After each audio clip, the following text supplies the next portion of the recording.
This is the Five Stars Podcast. Let me talk to you.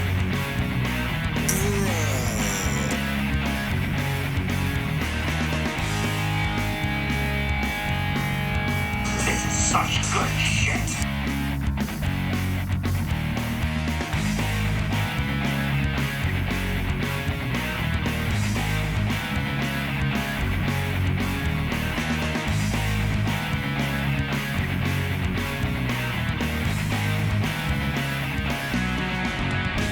What's going on, everyone? It is Friday, October 1st, 2021. Good Lord, we have already reached October of this year. Can you all believe that? It's insane. Feels like 2020 was just around the corner, and pretty soon now we'll be looking to transition to 2022.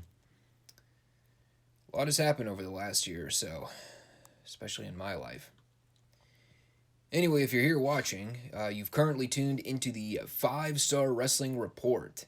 This is the YouTube wrestling podcast that brings you 2 weekly uploads here on the platform. Got a Monday show where we cover AEW Rampage, NWA Power, and at the moment included in this report is the ongoing G1 Climax 31 tournament, which will be taking place over the next few weeks.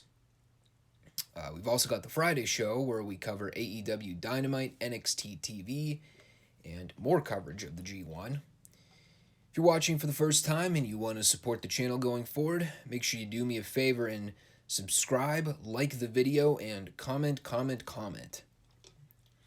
I definitely would like to hear your feedback on any and all of the shows I'm recapping and reporting on in these podcasts. So you can help me out in the algorithms here on YouTube by leaving a simple comment down below. Greatly appreciate that. In addition to watching here on YouTube, you can also find me on Rumble. I'll always leave the link to the video in my description box there. You can open up the box, click the link, and it'll take you over to my Rumble page so you can head on and watch it over there if you prefer. And one final plug I always like to mention. If you have not done so already, make sure you head over to the Chairshot website. Check out my weekly article content on the platform. You can head over to www.chairshot.com, click under the opinion tab, and you'll usually find my articles under the name Star. I write various opinion articles from all different news sources of the wrestling market, all kinds of branches of different promotions, be it NXT, AEW, WWE, whatever's the hot button issue at the moment, I am always sure to cover it. So if that's something you're interested in, something that might appeal to you, and you like short opinion reads to pass the time, my content is always the perfect pastime. Got plenty to get into today, as usual with the show. So as always, we will kickstart things with the NXT report. I'll jump over to talking about Dynamite, and then we will close things out with the G1 coverage. And we begin with NXT from September 28th, 2021. And thank the Lord for small favors. They made the wise choice of getting the B-Fab Elektra Lopez match out of the way first. Well, first we got a promo from Hit Row, and I have no idea what the hell this promo was. At first, the whole thing came across as a giant worshipping session for all the women in their matches, which was total turn the channel heat for me. And then it kind of turned into a glorified prelim deal where they ran down the card for the night, which also gave me the realization that there were 3 women's matches booked for the show, which was head-scratching at the very least. And, like, the delivery of it was fine. I'm just wondering why we needed it when we already had like 835 other things planned for the show. But whatever. So then we got the match. And boy, did we get the match. We got the exact match that I anticipated it would be. Started off bad. Of course, they had to break out the plunder here because neither girl can wrestle worth the shit, so garbage match it is. got a little bit better when the guys got involved, and then they get ejected from ringside shortly before the break, which meant that the rest of the match was just going to be the two girls by themselves. They did a bunch of shit here. There was a spot outside the ring involving a table where, I knew what they were trying to do, and they eventually did the spot. BFAB ended up yanking Lopez's calf down onto the table leg while the table was face down on the mat. But they took like 5 minutes to set the spot up, because first the table leg fell back down, so they had to improvise for a minute. So that was just awkward. They did a bunch of spots with chairs, including the incredibly stupid and dangerous spot where they place the chair upside down so they can do the drop toe hold onto the chair later. And if it were two skilled, qualified wrestlers doing the spot, I would be less squeamish about it. But when it is two green wrestlers with two left feet doing it, it's a disaster waiting to happen. Luckily, no one died. And finally, after some kendo stick shots, Lopez hulks up from out of nowhere, spears BFAB through the gimmick chair, hits her with a powerbomb, and pins her. I wrote down, this match went 10 minutes, but it felt like 40. Not good. I still have no idea why they insisted on doing this match. Neither girl should have been put in this position given their experience level. They're not ready for television. Certainly not primetime cable television. Their selling is horrible. Their pacing is horrible. You take away the weapons in this match, it would have probably been worst match of the year. And believe you me, I've seen a lot of bad wrestling this year, so that's saying a lot. We had the Index honeymoon deal on the beach. Part 1, I should mention. And their honeymoon was essentially within driving distance of the Capitol Wrestling Center, which was kind of comedic in its own right, but that's beside the point. This was not as memorable as the wedding angle on TV, but keep in mind the wedding thing was one of those so bad it transcended the bad and became awesome by default. This was hokey and dumb, but not quite enough to make it awesome. And by the way, before I move on, guys and gals, if you ever decide to get married, I advise against it. But if you do, don't play hand slap games with your significant other on the beach. You're plunking in on average between $5,000 and $7,000 to book the trip and plan the events on your honeymoon. You're not getting your money's worth by playing spin the bottle high school games.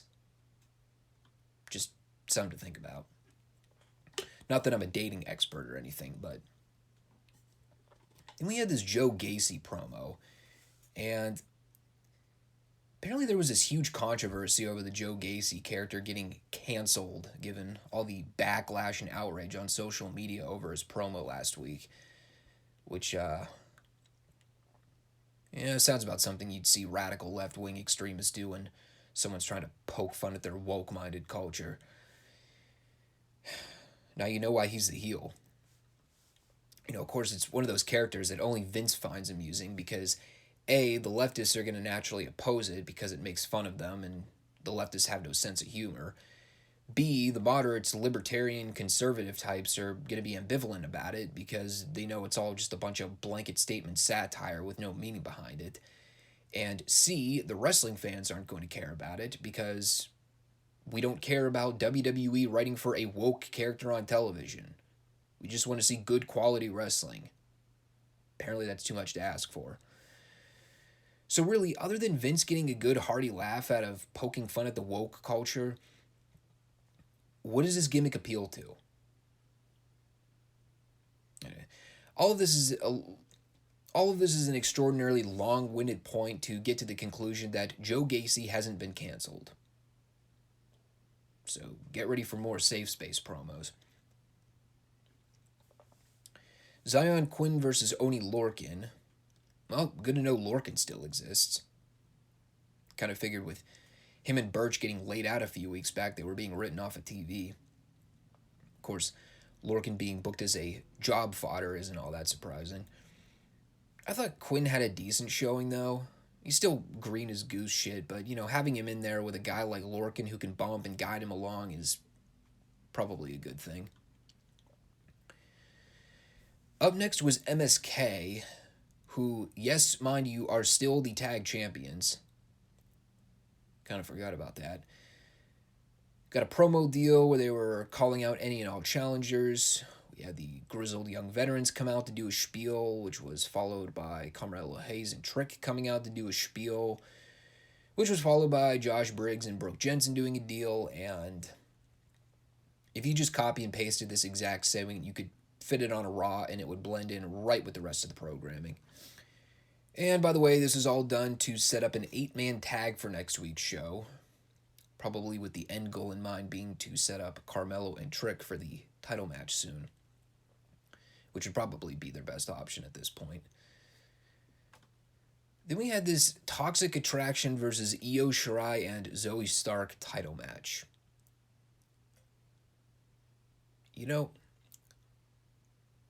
For the life of me, I have never been able to figure out the allure about women in wrestling that play the crazed lunatic characters.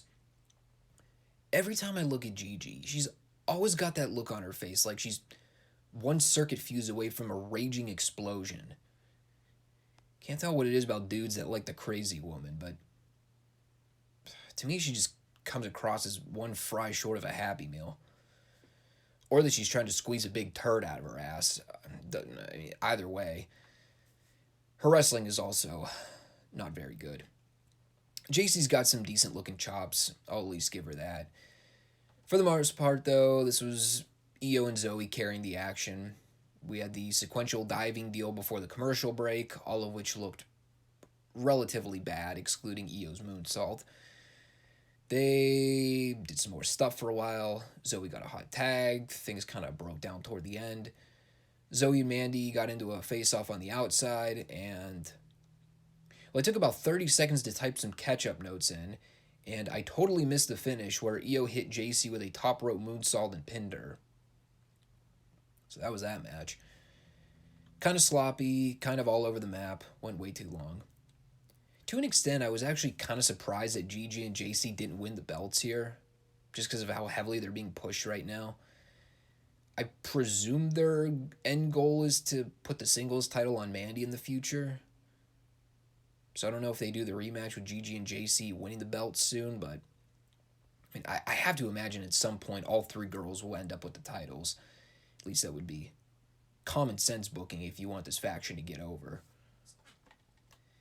We had a fucking phenomenal Braun Breaker promo package where basically he just said that he's here to win the NXT title, he's not here to make friends, and he's getting impatient waiting.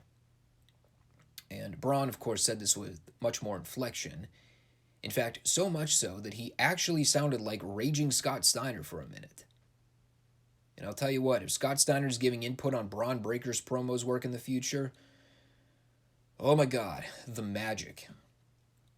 Scott's probably sitting him down right now and saying, watch my WCW promos. That's how you cut a fucking promo. Just can't wait for the iconic Braun Breaker promo a year or so down the road where he's running down Samoa Joe, explaining why he won't wrestle him, and we get the classic line from Scott. He's fat! I think that promo moment there is still somewhere in my top 5 best of TNA moments. Mowing along here, we got Boa and Andre Chase in a match.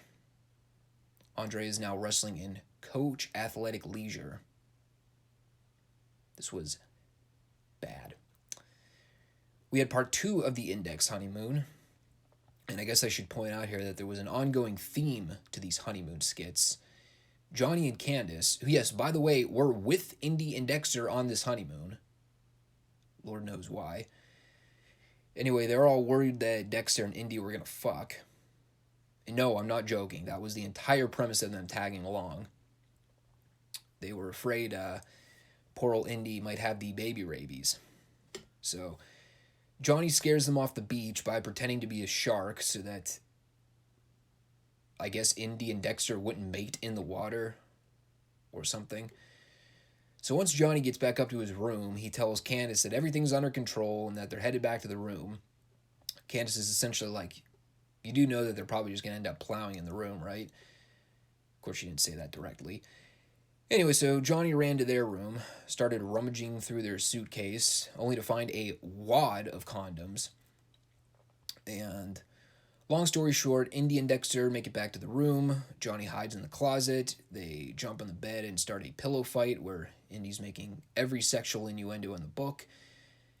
And of course, they're simultaneously cutting to Johnny in the closet.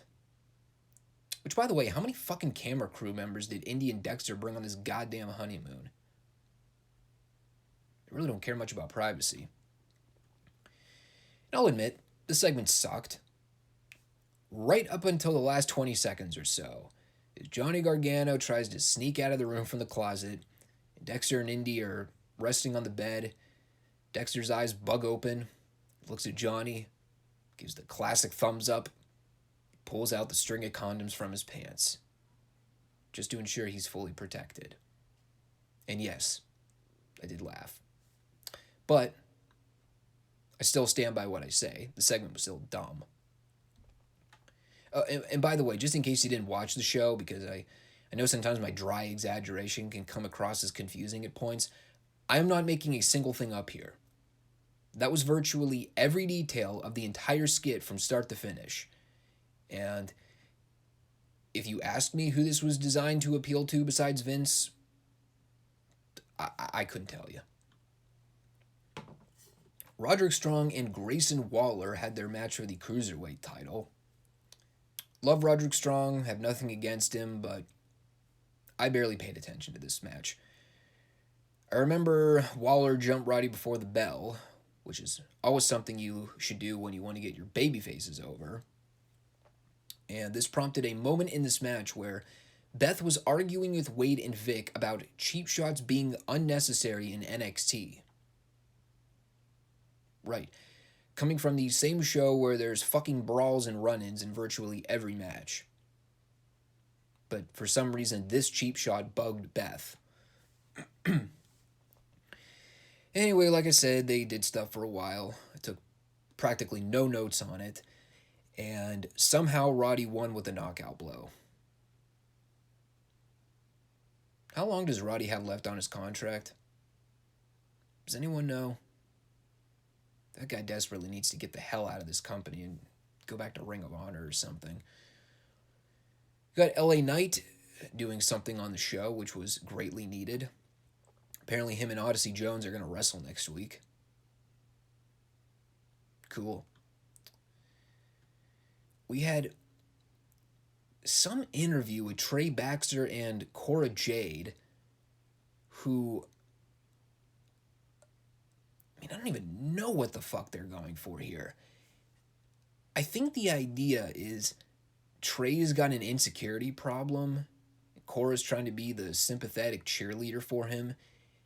And if the reading I've been doing about male versus female dynamics and behavioral biology and psychological characteristics of genders is accurate, I give it about a month before Cora dumps his ass. And we also get the classic trope that every guy gets thrown at him from a woman at some point in his life. Wade is talking about how absurd this whole thing is. He's mocking it on commentary. And Beth goes, "Who hurt you?" Good for Wade here. He made the correct decision of cutting all ties on that conversation because he knew at that point there was no further conversation to be had. God, this show is so beta. So, buried in the middle of the show with no hype and fanfare, Ridge Holland wrestled Kyle O'Reilly. Yeah, Kyle O'Reilly's match gets no promotion and gets thrusted in the middle of the program, but B-Fab versus Elektra Lopez gets 1 week's worth of promotion and several weeks of TV build. Criminal. The match was there. The fucking thing only went like 5 minutes, so, what can you really do in that short a time span? Holland did a series of moves and near falls on O'Reilly. O'Reilly made a comeback toward the end, went up for a move on the top rope, but Pete Dunne ran down. Holland tried to thwart O'Reilly, but he shoves Holland into Dunne and rolls him up for the 3. And then the heels immediately gang up on him post-match. And running out to make the save for Mr. O'Reilly here is who? Who else but one of the long-lost second cousins of one of the greatest German music composers of all time, Von Wagner. And if you've ever heard the term in the wrestling business, popcorn fart, that is exactly what Wagner got from the crowd when he ran down for the save. He was met with a complete level of apathy that you would find at your local cubicle office building downtown. And that brought us to, and speaking of guys that hopefully are out of their contract soon, I can only pray and hope that O'Reilly's somewhere at the top of that list too. Anyway, the main event, Raquel Gonzalez versus Frankie Monet for the women's title. I can't even recall the last time I've seen a Frankie Monet match, but somehow she's earned herself a title shot. Yeah, they had a pretty standard TV main event match. Raquel dominated the offense early. Frankie cut her off on the outside by sweeping her off the steps by her feet. Frankie worked her over for the heat for a while. Raquel made a comeback at the end, tried for a powerbomb, but the back gave out. A couple false finishes toward the end. Frankie springs off the ropes, but Raquel catches her, lifts her up for the powerbomb, and pins her to retain. And they already kind of telegraphed the finish early on in the night with the Raquel-Mandy Rose confrontation backstage. And to say that Vince is fully behind this Toxic Attraction faction would be quite the underestimation. I know he's always been kind of hot on Mandy on the main roster, and at least she's got some personality. But the other two in the group, I don't see what's so great about them. Anyway, solid match. Easily the best match of the night, but goddamn, what's that really saying about the quality of the wrestling on the show? But we weren't done there, because speaking of Toxic Attraction, who I see way more of on this show on a week-to-week basis than I really need to, they come out and they initially attack Frankie's crew. Then they surround Raquel in the ring, put the boots to her 3-on-1, and the show just sort of ends with the heels standing over her while the artificial crowd boo pans in. Yeah, apparently Raquel doesn't have friends in the back to save her this week. I guess Io and Zoe were already well into their post-match celebration. So that was NXT, and is it too early to say the bloom's off the rose with this show? Here's a thing worth mentioning, though, because I just wrote an article about this earlier in the week. The reformatting of NXT needed to be done. This brand has had such misdirection in the last few years with that sort of undivided boundary line between whether or not NXT is a developmental brand or just a third extension brand. So, by all accounts, the decision to refocus NXT as a developmental system again is probably something that is needed to be done, sooner rather than later. And if you want to read more about this, I highly recommend you go check out my Chairshot article on it, because I go into a lot of detail about it. Here's the problem. There's a difference between an Ohio Valley wrestling developmental system, where the matches are taped, they're heavily edited, versus a live NXT developmental show on prime-time cable television, publicized to millions of viewers for 2 hours each week. And that is a distinction that really needs to be made. If you don't want to scout indie talent, and if your goal is to merely focus on minimal to zero experience level talent with no name recognition so that you can create and market them all from scratch, that's fine. But you also have to recognize that with that comes the fact that a lot of these talents are not going to be ready to wrestle on national television. And if they are ready, they need dance partners and experienced workers that can carry them or guide them through these matches so they're not exposed. And unfortunately, we are getting very, very little of that right now. It's great to have guys like Roderick Strong and Tommaso Ciampa and Johnny Gargano and Eli Drake and Kyle O'Reilly there. But the green guys need to be working programs with these veterans, not just short, ineffective 2-minute TV squash matches. They need stories. They need feuds. They need face-to-face promo exchanges. What they're doing right now is not getting these guys over effectively. And hey, I mean, crap on them all you want, but Jim Cornette's not wrong when he says this show is 1980s WWF. Everyone's a gimmick. Everyone's a goofy, over-the-top persona. The matches, in large part, are not very good. And, well, unfortunately for NXT, nobody even begins to sniff the ass crack of the star power of the 80s of wrestling. Nor does the wrestling popularity of today sniff the ass crack of the popularity of wrestling in the 80s. So,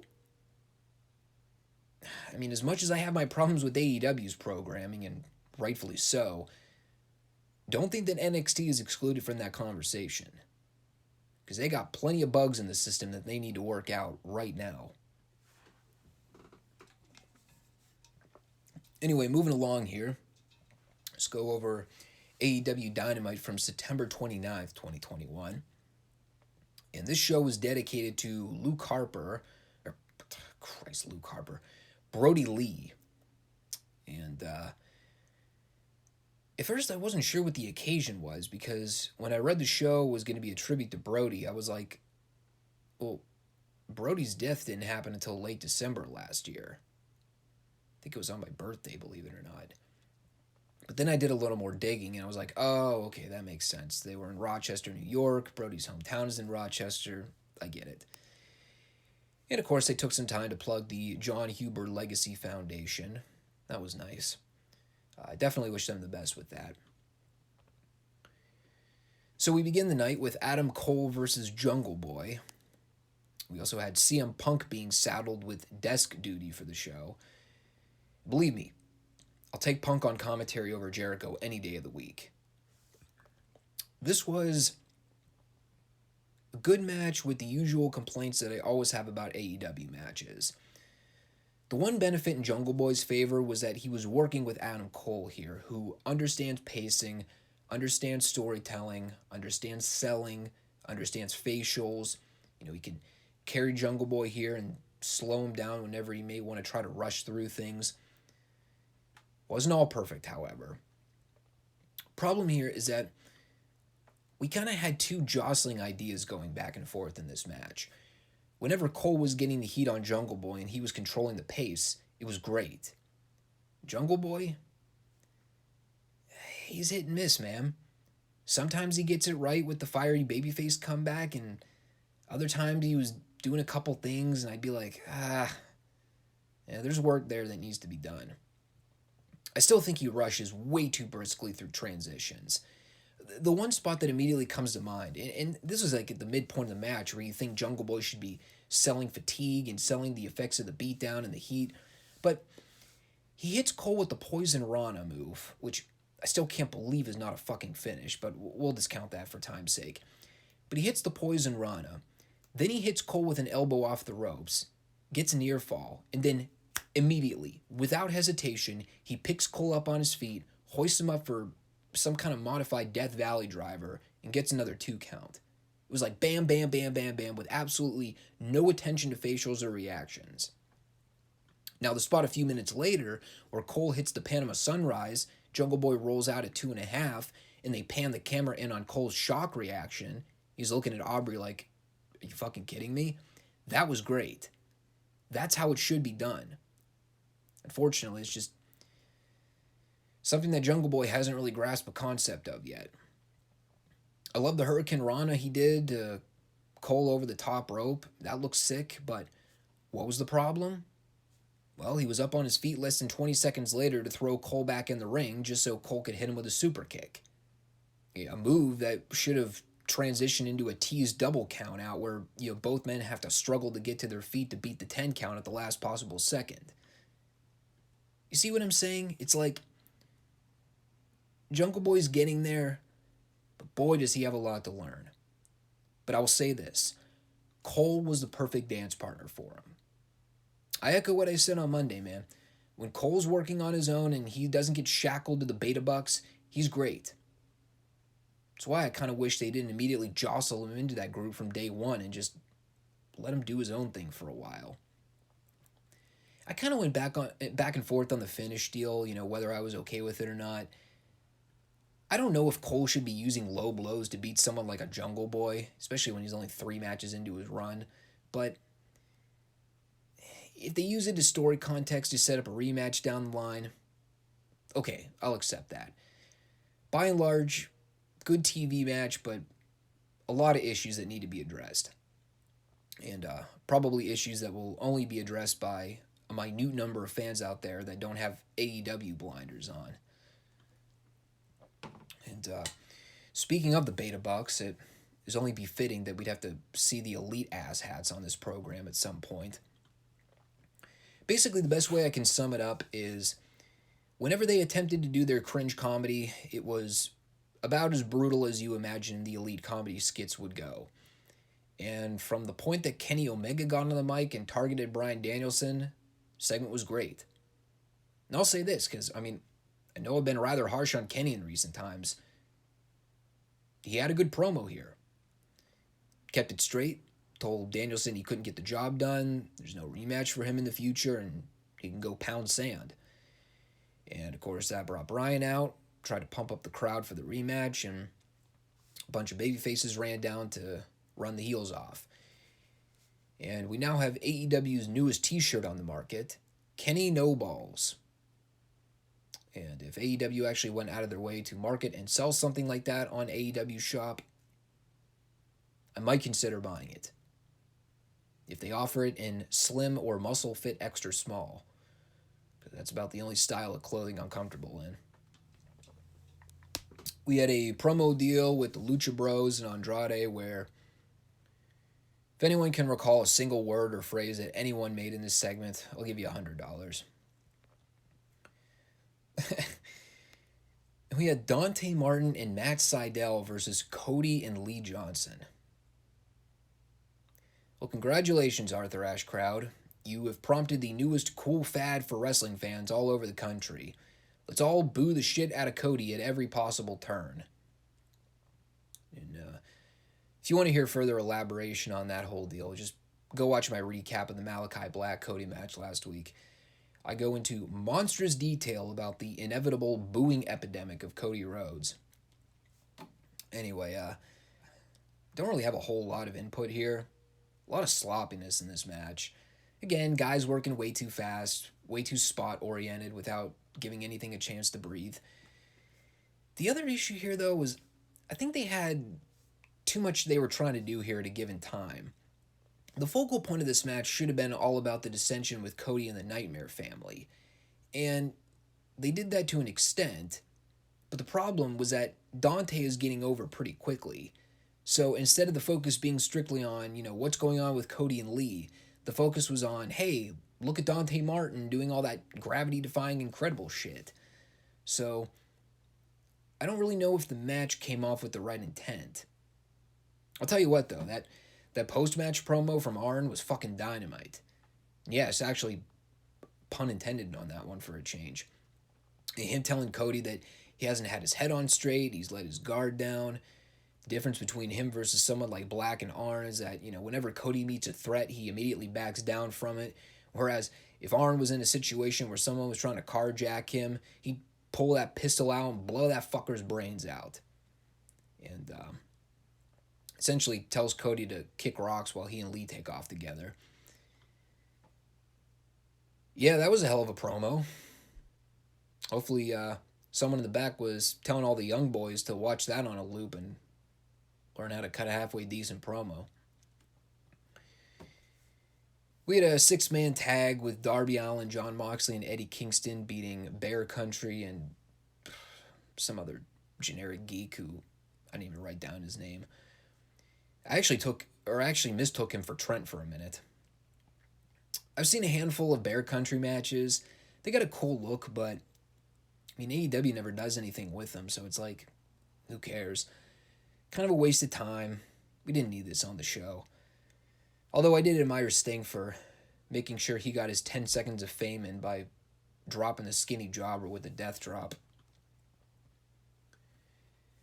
They did a pre-tape deal with Ruby Soho and Britt Baker to tease a future title rematch, and that was all well and good.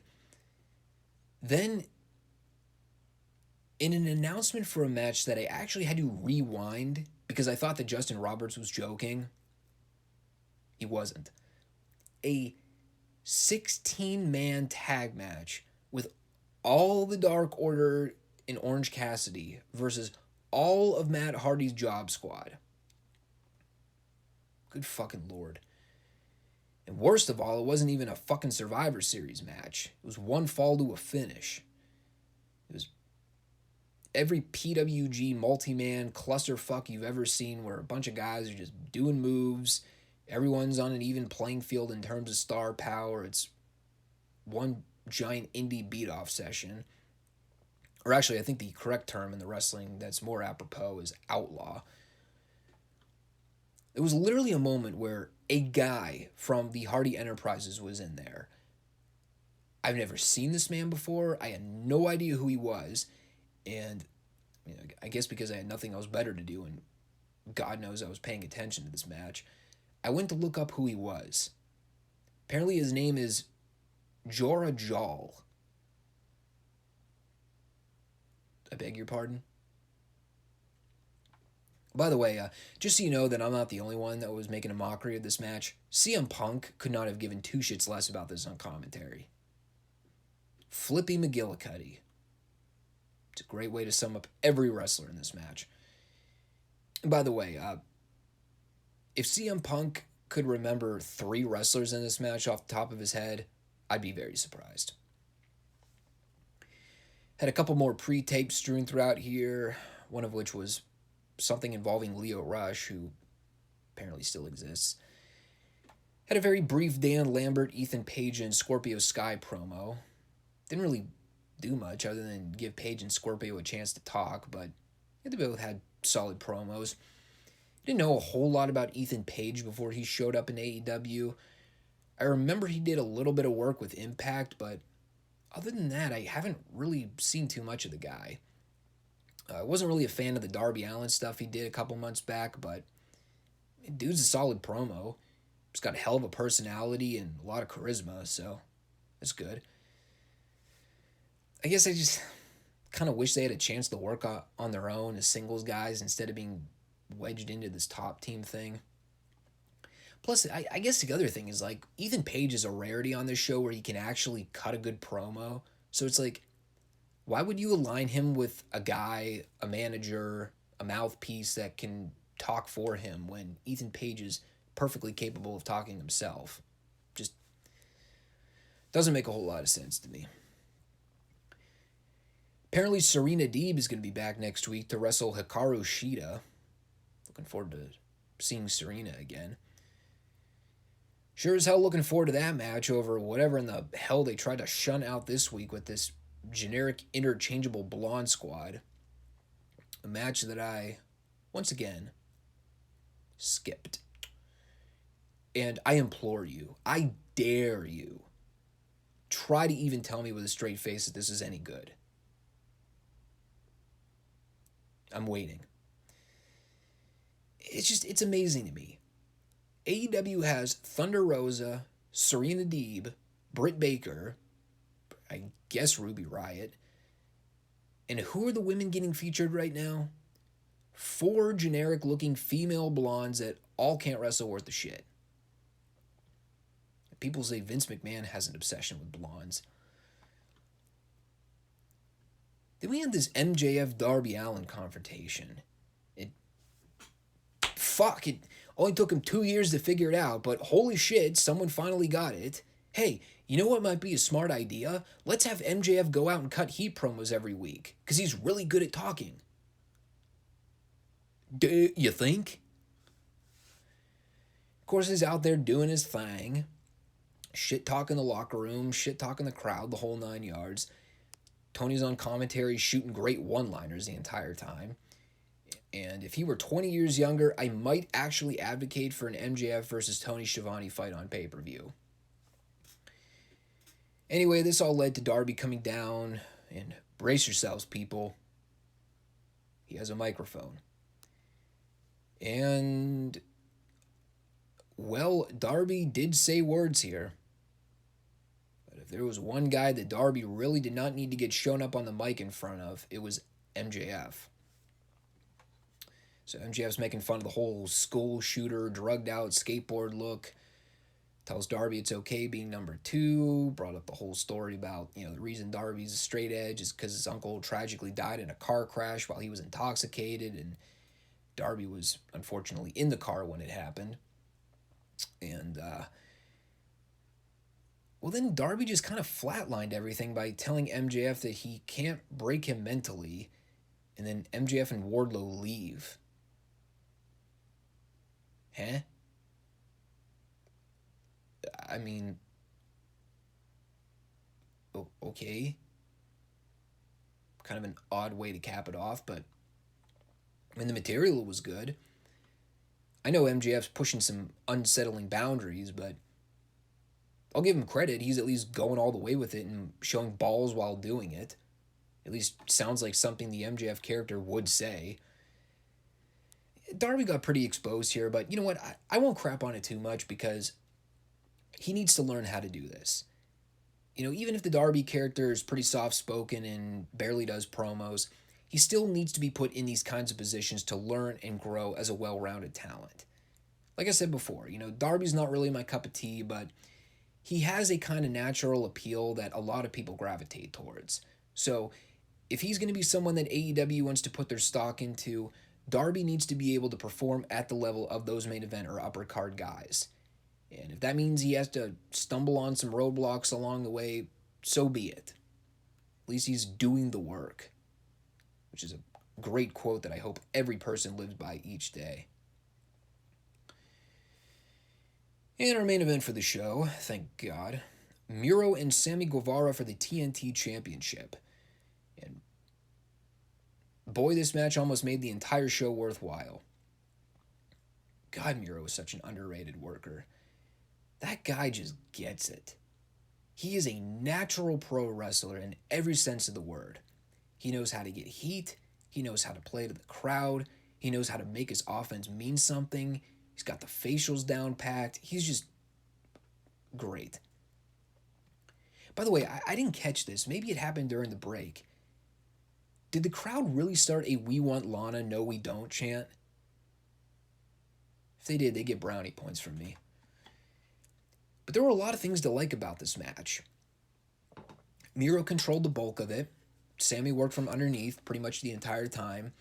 You'd get the occasional offensive flurry, and then, Miro would quickly cut him off and work him over again. Sammy did a nice Spanish fly, start milking this comeback. Lots of near falls toward the end of the match that actually felt impactful since they were, trying to maintain some form of pacing. And, oh my God, that fucking flip bump that Miro took over the top rope to the outside, I was fucking rolling on the floor. Oh, that was beautiful. They had a good finishing sequence, too. Miro catches Sammy with a super kick for a near fall, and Sammy rolls out to the floor. Miro gets all flustered and goes to rip off all the turnbuckle pads. That Fuego dumbass tried to run in and stop him, but Miro clocked him in the face. And that allowed for Sammy to make his big last-minute comeback, sends Miro face first into the exposed buckle. Sammy hits a big flurry of offense, springboard DDT, burning hammer, and caps off with a nice-looking 630 for the finish. A rare instance where a top rope flip move is actually a finish in an AEW match. Go figure. But it was good. Sammy wins the title, crowd goes crazy for it, all the faces come out for the celebration. My only gripe about it was that all of this happened in the last 15 seconds of the show, so you never really got a chance to see any post-match reactions from Sammy. His promo that he cut didn't take place until after the show ended, so if you wanted to see that, you had to catch it on exclusive content. I didn't like that. But, I kind of figured that's the direction they wanted to go. Was I totally sold on Sammy being the guy to beat Miro for the belt? Probably not. And it does kind of leave Miro in an awkward position, because I really don't know what you do with him now. If it was the territories or, even early to mid-1990s WWF, logic dictates, well, you take the mid-card belt off of Miro to probably program him into the world title picture down the road. And well, given the title scene right now, that seems highly unlikely. The worst thing for Miro right now is to flounder in mid-card obscurity for the remainder of the year, and kind of afraid that's where he's going to end up, but time will tell. So that was Dynamite. Some good stuff, some bad stuff, but I think the best way I can phrase it, and I actually said this jokingly to myself when the show was over, but I think it's accurate. Some good stuff, some bad stuff, but God is the bad stuff wretched. And that's been my issue with AEW from day one. The bottom line is this. I'm never going to see a perfect wrestling program. It just doesn't exist.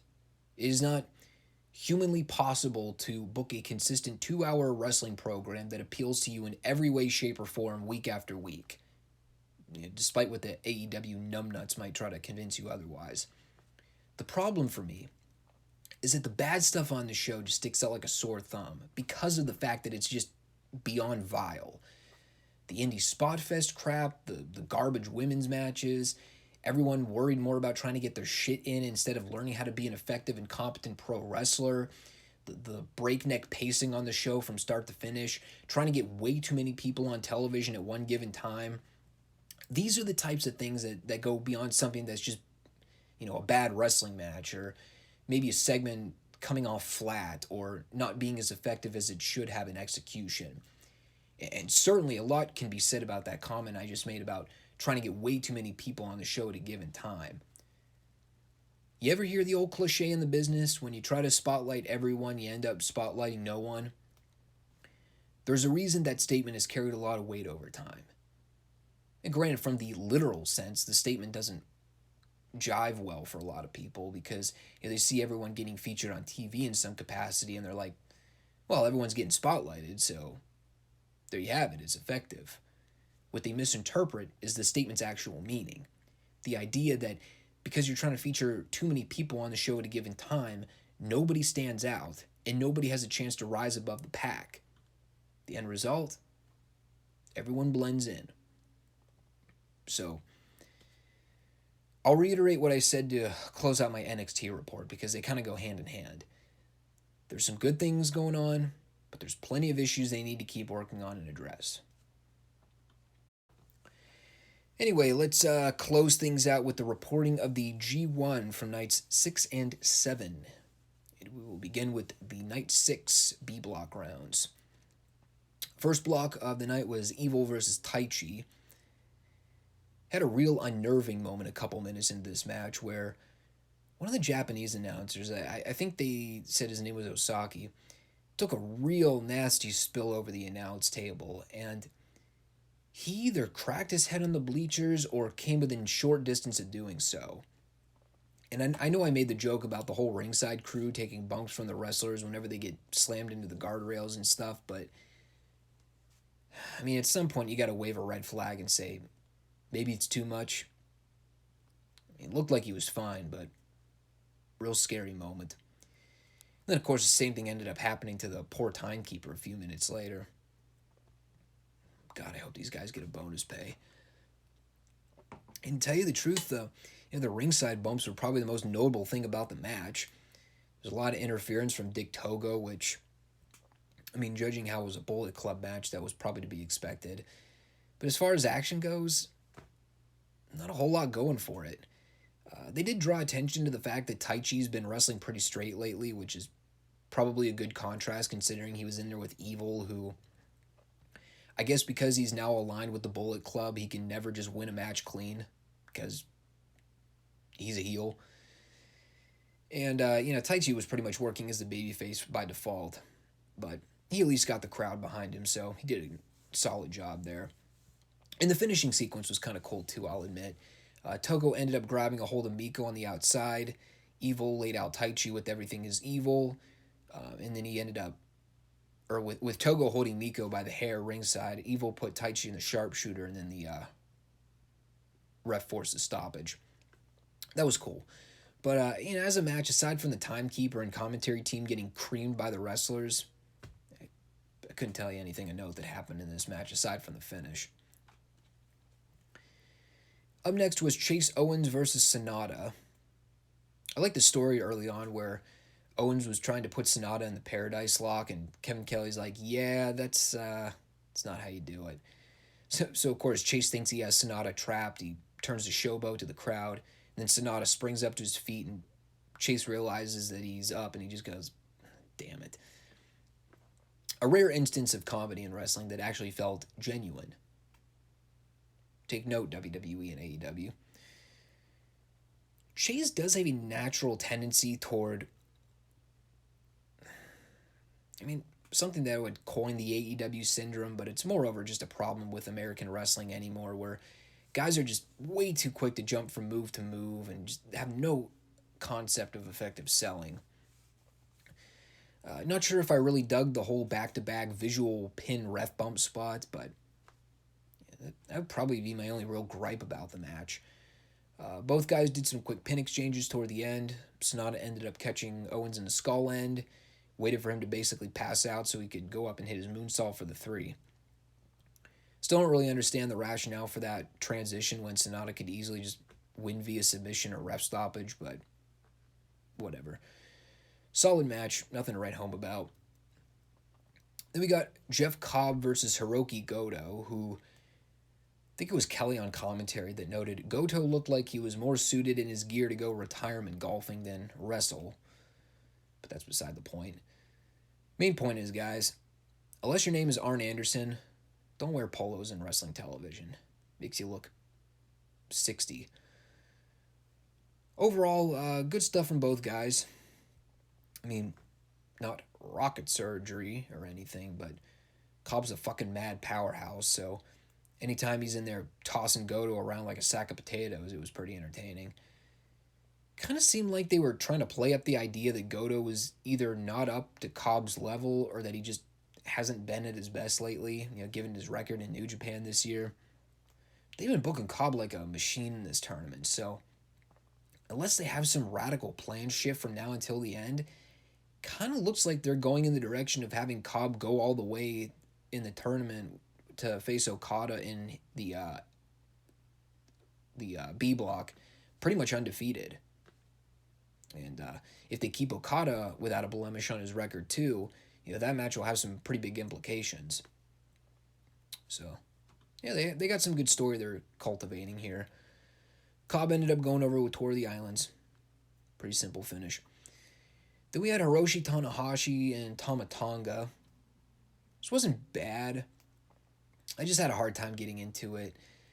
Part of the problem, I think, was that it really took a while for them to get out of first gear here, which I guess kind of gave me the dreading feeling that they were going to go 20 to 25 minutes.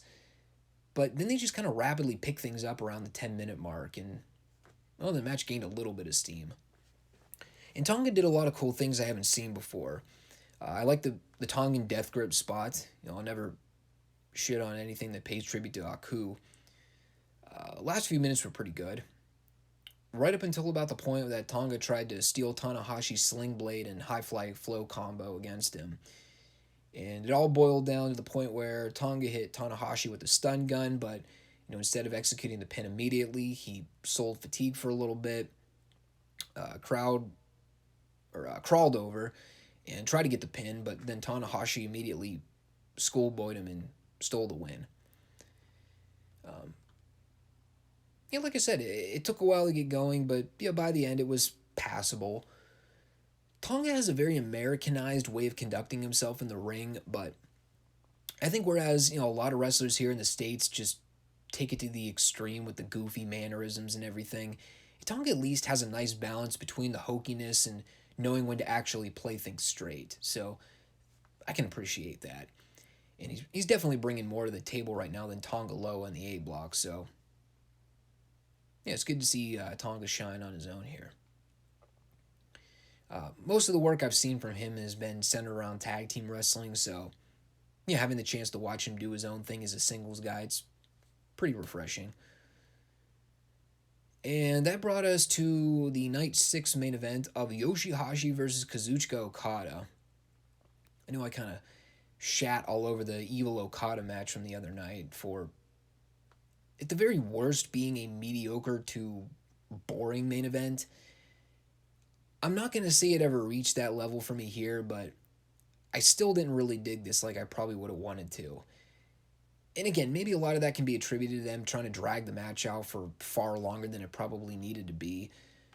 But I think the other problem was that it kind of fell into the trap of, they did a lot of unmemorable stuff for a while, and then they kind of built up to the finishing sequence where it got somewhat good. And the finishing sequence was really good, don't get me wrong. The cool thing about watching Okada's matches is, because his win ratio usually outdoes his losses, it actually kind of feels like a big deal when he does lose a match. So there's a lot of suspense and anticipation in the final moments. It's almost like watching a John Cena match in a lot of ways.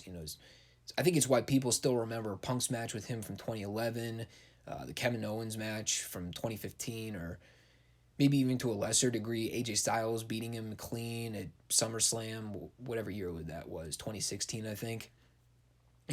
It's not so much that people remember the matches per se, but more so the visual of Cena actually doing a clean job. It was such a rarity when you saw it in WWE. It was like, holy shit. That wasn't until he came back and started doing jobs to every person in the book, where it just didn't mean anything at that point. But going back to this match, the problem is, aside from the finishing sequence being good, it's like in order to get to that finish, I had to withstand 25 minutes of solid but mostly boring action. There's definitely a balance to be had between guys going way too fast to the point of sheer absurdity versus 20 to 25 minutes of chops and rest holds and a couple occasional cool offensive moves. So, not a bad match. Maybe match of the night by pacing and story standards. And I'm directly asking that as a question because I really don't know what I would classify as match of the night beyond that.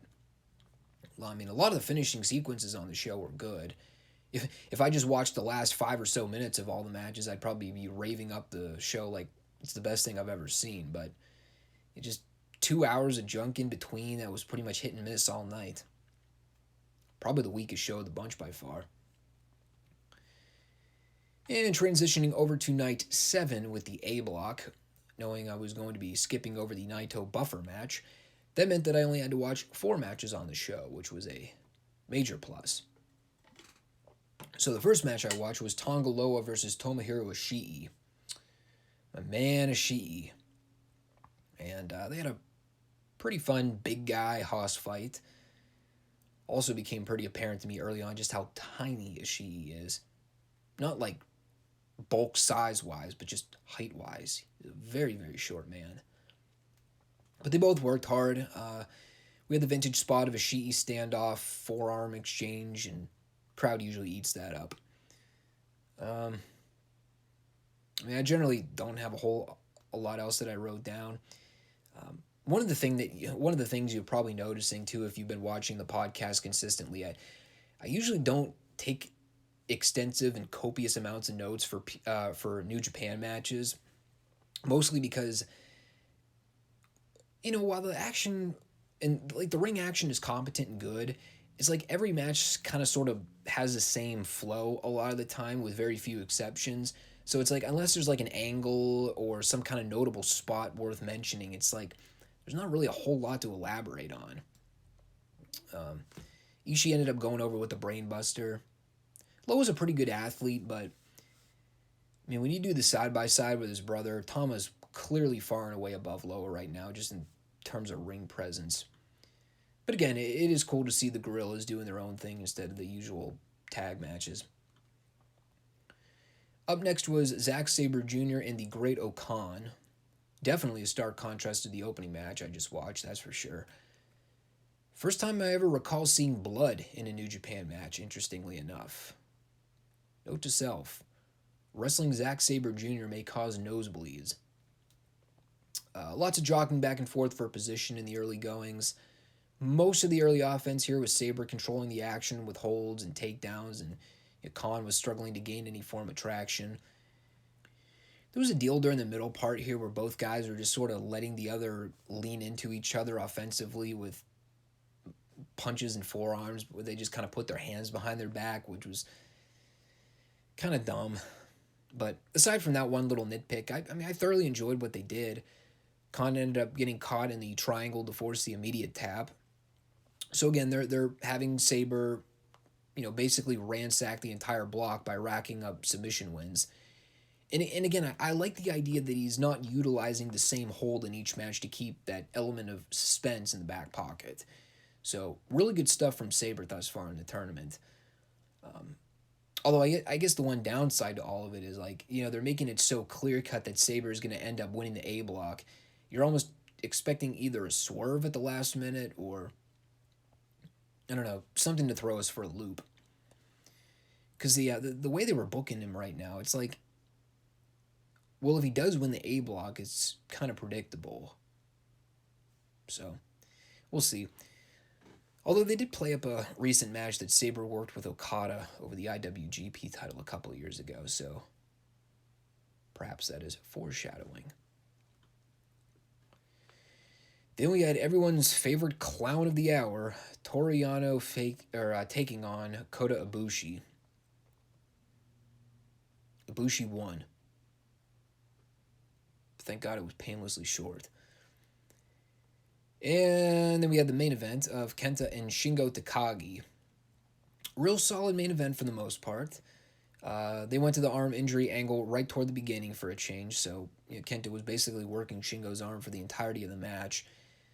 They ended up building up the drama deal where Red Shoes took a bump. Kenta went to grab a couple chairs to Pillmanize the arm of Shingo.